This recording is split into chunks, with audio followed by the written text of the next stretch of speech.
क्या तुम्हारे साथ भी ऐसा होता है कि आज कोई तुम टॉपिक पढ़े, कोई चैप्टर पढ़े हो, तुम्हें सब कुछ समझ में आया हो, लेकिन एक हफ्ते बाद अगर कोई तुमसे उस चैप्टर के बेसिक क्वेश्चन भी पूछे तो तुम बता ना पाओ?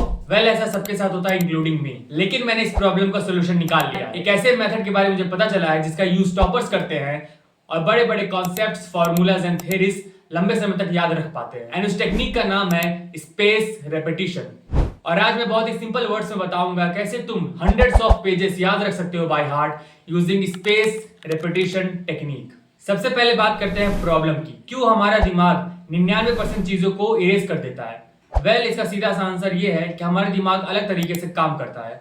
अगर हम किसी टॉपिक को, किसी इंफॉर्मेशन को दोबारा रिविजिट नहीं करते हैं, दोबारा उसको रिवाइज नहीं करते, दोबारा नहीं पढ़ते हैं, तो हमारा दिमाग उसको अनइम्पोर्टेंट मानकर उसे धीरे धीरे अपनी मेमोरी से इरेज करने लगता है।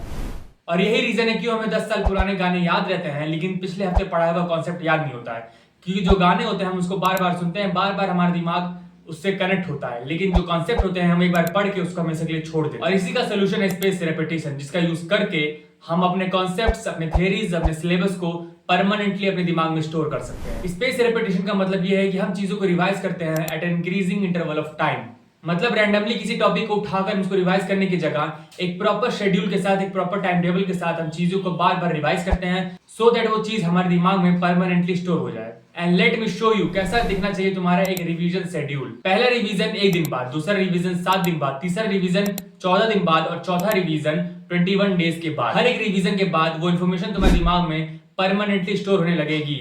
And let me tell you one thing, हर एक रिवीजन के बाद तुम्हें उस टॉपिक को पढ़ने में कम से कम टाइम लगेगा। फॉर एग्जाम्पल, अगर मान लो तुमने कोई टॉपिक पढ़ा जिसको पढ़ने में तुमको 3 घंटे लगे, तो पहले रिवीजन पे तुमको शायद 3 घंटे लगे, लेकिन दूसरे रिवीजन पे तुम्हें 2 घंटे लगेंगे, तीसरे रिवीजन पे 1 घंटा और चौथे रिवीजन के बाद तुम पूरा टॉपिक 10 से 15 मिनट में कवर कर लोगे।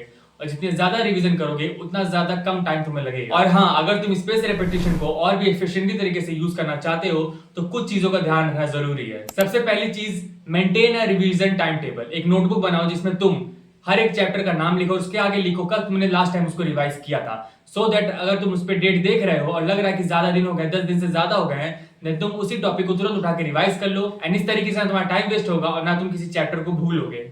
सेकंड चीज, रिवीजन करने के टाइम एक्टिव रिकॉल का यूज करना। एक्टिव रिकॉल में हम करते ये हैं कि हम देख देख के रिवीजन करने की जगह एक व्हाइट पेज लेते हैं और जितना कुछ टॉपिक में लिखा हुआ है, चाहे वो थ्योरीज हो, फॉर्मूलाज हो, कॉन्सेप्ट्स हो, उसको बिना देखे पेपर पे लिखने की कोशिश करते हैं। और एक्टिव रिकॉल अगर यूज करते हो साथ ही साथ में, तो तुम्हारा एकेडमिक करियर बहुत ज्यादा बूस्ट हो सकता है। अगर जानना चाहते हो क्या होता है तो ऊपर आई बटन पे आ रहा होगा, उस पर क्लिक करके जाके देख सकते हैं। एंड तीसरी मोस्ट इंपॉर्टेंट चीज, डोंट स्किप रिवीजन। तुम्हें लग रहा हो कि 2-3 बार रिवीजन कर लिया, मैं स्किप कर देता हूँ इस हफ्ते, बट ऐसा मत करना, क्योंकि अगर तुमने स्किप किया देन धीरे धीरे तुम्हारा ब्रेन उसको इरेज करने लगेगा। सो रिवाइज, क्योंकि तीसरी चौथी बार में तो सिर्फ 10 मिनट लगेंगे, 10 मिनट नहीं दे सकते तो तुम पूरा टॉपिक भूल जाओगे। एंड एट द एंड मैं यही कहूंगा कि अपने आप को चैलेंज दो 30 दिन के लिए, स्पेस रेपिटेशन मेथड का यूज करो और तुम एट द एंड ये देखोगे कि बहुत अच्छे रिजल्ट्स आ रहे हैं। तुम्हें जो चीज याद नहीं होती थी अब परमानेंटली याद होने लगी है। बाकी एक्टिव रिकॉल अगर जानना चाहते हो क्या है तो तुम्हारी स्क्रीन के सामने एक वीडियो अपीयर हो रहा होगा, उस पर क्लिक करके जाके देख सकते हो। See you in the next video, bye bye.